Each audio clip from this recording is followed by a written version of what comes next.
मुंबई, पुणे, नासिक जैसे बड़े शहरों में अब जाने की जरूरत नहीं। इस बारिश के महीनों में परभनी में पहली बार fish aquarium, under water tunnel aquarium India biggest carnival इस आनंद मेला में इंटरटेनमेंट के लिए झूले, ट्रेन, नए नए किस्म की फिश एक्वेरियम को भी परभनी में पहली बार देखने को मिलने वाली है। क्यों जाए दूसरे जिले में? अब कुछ दिन के लिए परभनी में बूढ़ों बच्चों के लिए, साथ ही महिलाओं के लिए भी इंतजाम।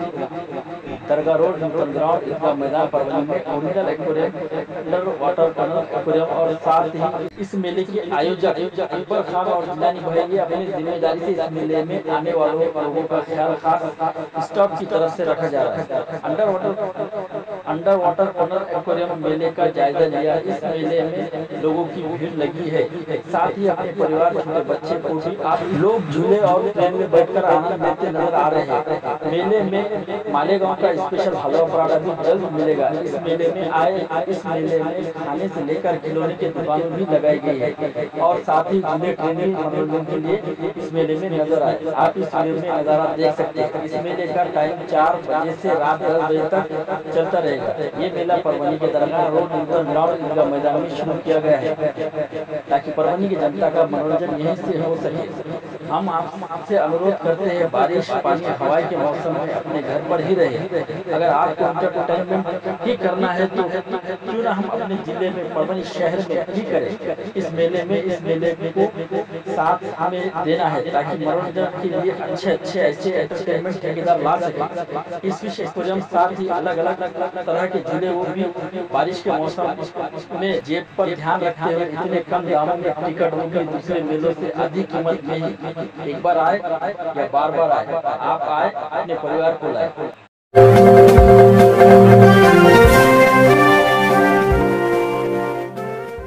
31 जुलाई 2024 को परभनी जिलाधिकारी कार्यालय के सामने उपोषण मैदान में संकल्प मुस्लिम समाज की ओर से एक दिन का धरने आंदोलन रखा गया था। इस आंदोलन में मुस्लिम समाज के आरक्षण और अलग अलग मांग रखी गई थी। मुस्लिम समाज को आरक्षण मिले ऐसी मांग को लेकर सेलू शहर में एडवोकेट विष्णु डोले ने 10 दिन तक आमरण उपोषण किया था और आंदोलन पीछे लेने से पहले कहा था कि मुस्लिम समाज को जब तक आरक्षण नहीं मिलेगा तब तक हम ऐसे ही आंदोलन करेंगे।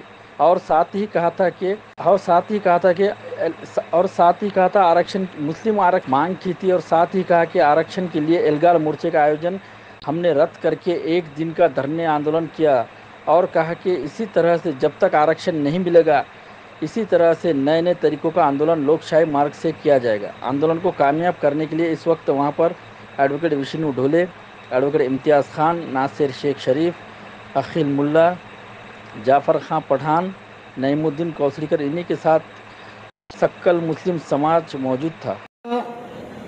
जस्टिस रहमान कमेटी और सच्चर कमेटी ने इस सर्वे में ये पाया। इसके बाद भी 2006 जो सरकार 2004 से 14 तक जिन्होंने हुकूमत की, मैं पिछले 20 साल की बात कर रहा हूँ, उसके बाद 14 से ये 24 आ गया। ये लोग एक दूसरे पर जो है सो शिकायत करते हैं कि इन्होंने आरक्षण को रोकने का काम किया, जो हमारा अधिकार है। इसके बाद आज मैं एक इस व्यासपीठ से विष्णु डोले साहब को मुबारकबाद देना चाहता हूं कि उन्होंने मुस्लिम आरक्षण के लिए सेलू में 10 दिन का उपोषण किया और मुस्लिम आरक्षण के लिए कल से 1 अगस्त साकड़ी उपोषण सकल मुस्लिम समाज के तरफ से बेमुद्दत इसी ग्राउंड पर जंतर मंतर में रखा गया है। हम इस व्यासपीठ के माध्यम से ये मांग करते हैं, इस जिले के खासदार, आमदार, एमएलसी, राज्य के मौजूदा मुख्यमंत्री और राज्य के जो विरोधी पक्ष नेता है वो ये क्लियर करे मुस्लिम समाज को आरक्षण देंगे या देना नहीं चाहते, ये वो बात क्लियर करे। यहाँ से आगे सिर्फ और सिर्फ हिस्सेदारी की बात होगी। लोकसभा में मुस्लिम समाज ने राज्य के अलावा पूरे देश में एक साथ, जो राज्य में महाविकास आघाड़ी की सरकार थी और देश में इंडिया के नाम पर जो गठबंधन बना, उन्हें अपना बेलौज वोट देकर अपना फर्ज पूरा किया है। राज्य की आने वाले विधानसभाओं में ये पहले ये बात क्लियर हो जाए मुस्लिम रिजर्वेशन के ताल्लुक से कौन कितना पॉजिटिव है। अब ये बात बिल्कुल चलने वाली है नहीं। मुस्लिम का वोट लेते हो और यूज एंड थ्रो का मामला करके बाजू को सरकाया जाता है। एजुकेशन है, नौकरी है, उसके बाद सियासी कासमी साहब, हाफिज निसार खान साहब और सभी उलमाउद्दीन को लेकर उनके जेरे सरपरस्ती में कल से 1 अगस्त से उपोषण नासिर भाई चालू होने वाला है। इसकी एक हमारी मीटिंग भी हुई खान फंक्शन हॉल में, सभी को दावतें दी गई, तकरीबन लोग वहां पर आए थे और उसमें ये तय हुआ कि मुफ्ती शेख जहांगीर नदवी साहब, इनकी सदारत इसलिए डिक्लेयर की गई कि वो 2006 से 2014 तक यहाँ पर राष्ट्रवादी कांग्रेस की सरकार थी। तो क्या ऐसी बात हो गई 14 के अंदर एक विधायक लाके उन्होंने जो है सो उस प्रस्ताव को जो तो पास किया और उसको हवा में रखेगा। और जो मुस्लिम आरक्षण की बात जो चढ़ी है, मुस्लिम आरक्षण शिक्षण में मिल चुका है। खाली ये जो सरकार है, जो पहली भी सरकार थी जो उद्धव ठाकरे के नेतृत्व में चढ़ी थी, वो सरकार के साथ राष्ट्रवादी कांग्रेस सब लोग थे। लेकिन क्या वजह है कि उन्होंने ये आरक्षण को लागू नहीं किया, उसका जो इम्प्लीमेंट नहीं किया।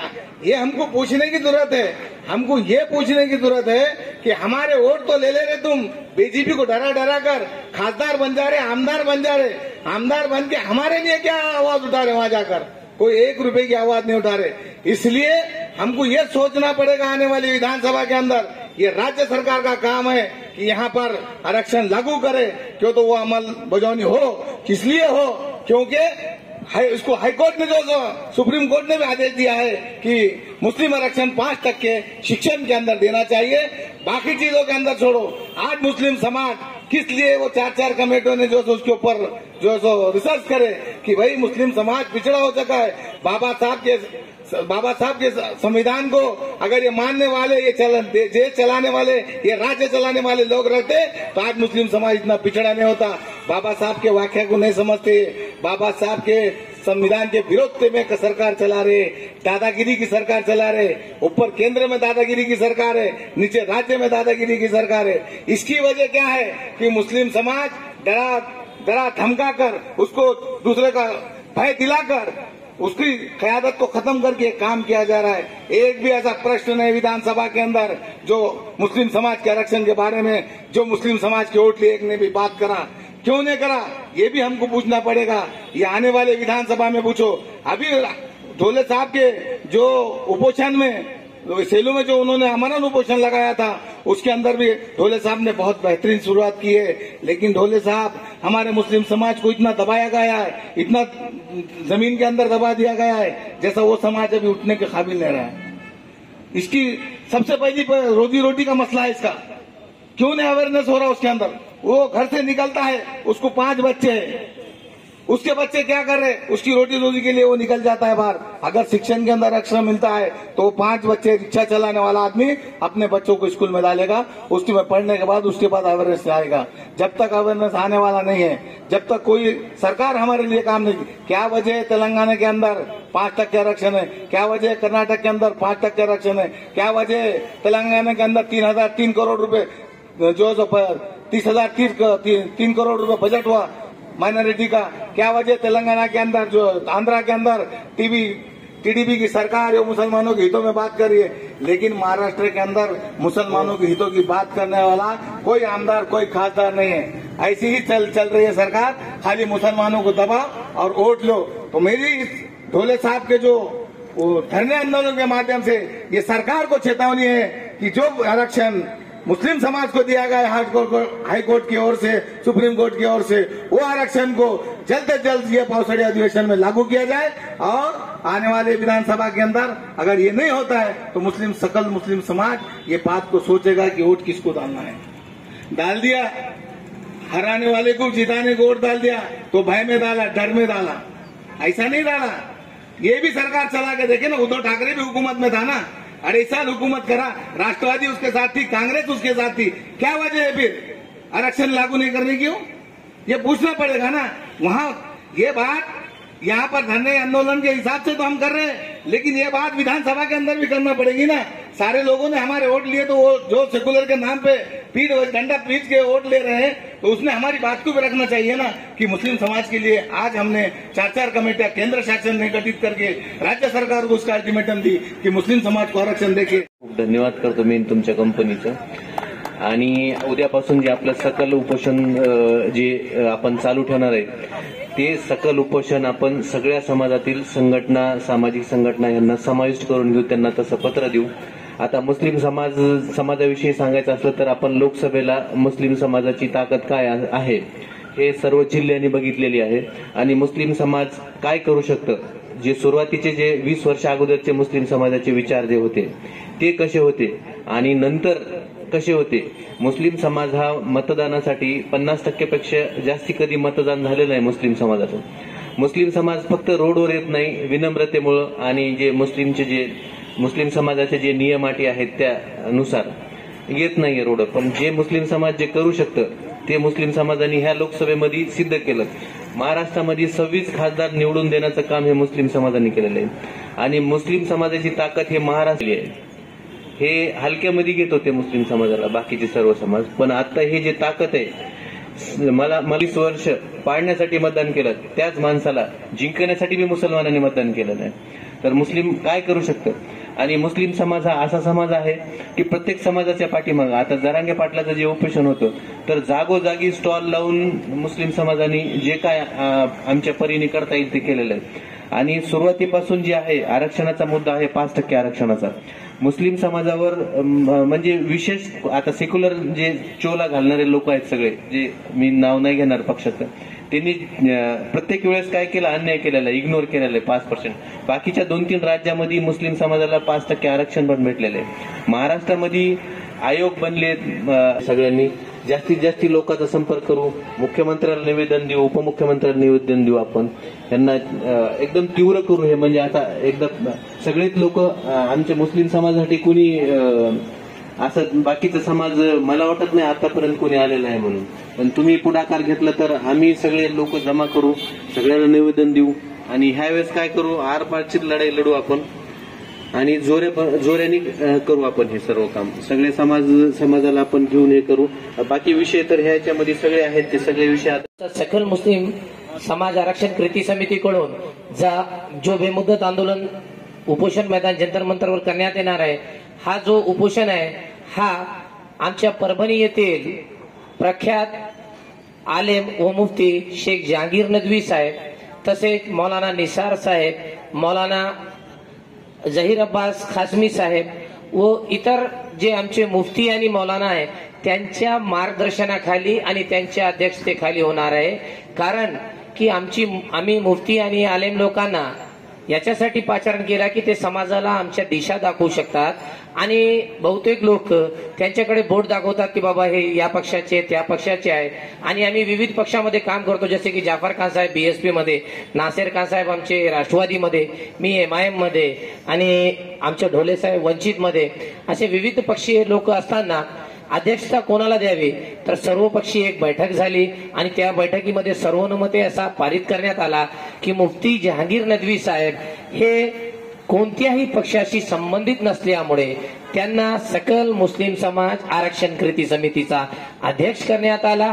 तसेच मौलाना जहीर अब्बास कासमी आणि इतर मौलानांना त्या कमिटीमध्ये ठेवण्यात आलेला आहे आणि त्याचा पाठपुरावा करण्यासाठी आमचे नासेर भाई, मी ॲडव्होकेट इम्तियाज खान, शेख अकील भाई, जाफर भाई, ॲडव्होकेट ढोले, आम्ही सर्व पक्षी लोक त्यांना मदत करणार आहोत. कारण की आमचं नाता एक आहे, हे लोक संविधानवादी आहे आणि आम्ही मुस्लिम समाजासाठी भांडणारे आणि मुस्लिम समाजाने आम्हाला जी जबाबदारी दिली आहे ते जबाबदारीचं पालन करण्यासाठी आम्हाला 1 तारखेपासून मैदानामध्ये उतरणं भाग आहे. त्यामुळे शासनाच्या डोळ्यात डोळे मिळवून आम्हाला अंमलबजावणी आरक्षणाची कसं करता येईल यासाठी मी पुढेही विनंती करतो या माझ्या संविधानवादी भावांना की त्यांनी आम्हाला सतत असंच मार्गदर्शन देत राहावा आणि आमच्या उपोषणामध्ये सुद्धा आम्हाला सहकार्य करावे। आणि सर्व जनतेला सुद्धा आपल्या माध्यमातून आवाहन करतो की जो साखळी उपोषण 1 तारखेपासून सुरू होणार आहे त्याच्यामध्ये सहभाग नोंदवून सर्व पक्षीय नेत्यांनी आपले पक्ष विसरून फक्त एवढा शब्द घ्यायचा की आपण मुस्लिम आहोत, आपण मुसलमान आहोत, इस्लाम धर्माला मानणारे आहोत। या कलम्याच्या आधारावर आपण सर्व एकत्र येऊ आणि आपली ताकद दाखवत देऊ।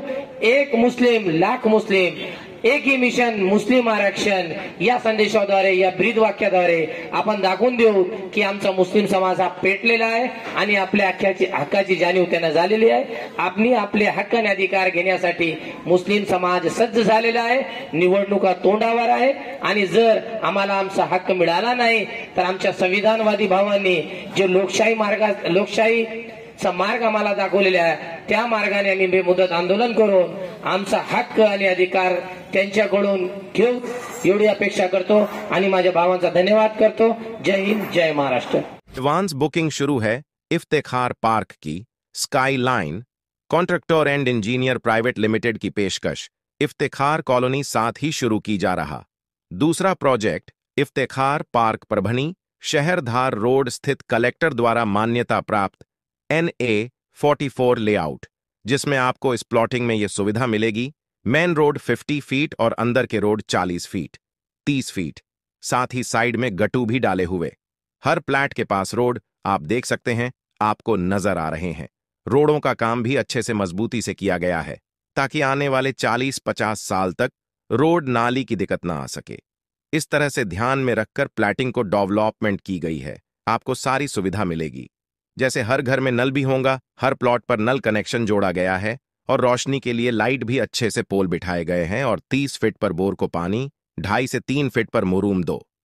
अलग अलग गार्डन जैसे लेडीज और जेंट्स के लिए आप इस वीडियो में ये नज़ारा देख सकते हैं। गार्डन कितना शानदार बनाया गया, इसमें बच्चों को खेलने के लिए खिलौने भी सेट किए गए और 4500 स्क्वायर फीट में शानदार मस्जिद भी होंगी। हवा के लिए 2 पेड़। हर घर प्लॉट के सामने इन पेड़ों में कुछ ऐसे पेड़ है जो 6 महीने में कलर चेंज होते हैं। मराठवाड़ा में पहली बार मुस्लिम एरिया में डेवलपमेंट देखने को मिला है। साथ ही sky line contractor and engineer private limited company के डायरेक्टर मेराज सिद्दीकी, इनका सेकंड प्रोजेक्ट इफ्तिखार पार्क इस नाम से शुरू की गई है।